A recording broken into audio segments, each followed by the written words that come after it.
சரியா? அப்படி இருந்த போதிலும் மகர மக்கள் சபை அல்லவா? மகர சபை சபையாகப்பட்டது. இந்த சபையிலே யாரே அமர்ந்திருக்காங்க தெரியுமா? கலை கற்றோர், கருணை உற்றோர், நம்மை பெற்றோர். சரியா? மாதா பிதா குரு, ஆலயத்திலே தெய்வம். இப்படி 4 வண்ணத்தாரும் அமர்ந்திருக்கக்கூடிய சபையிலே சரியா?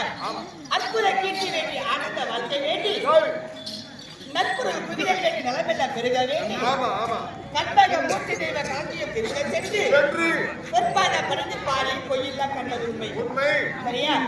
அப்ப நம்ம கோயிலுக்கு போனா கூட பக்தியோட ஒரே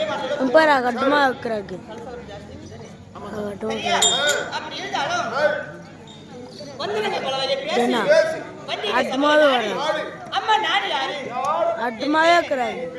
எனக்கு தெரியுமா?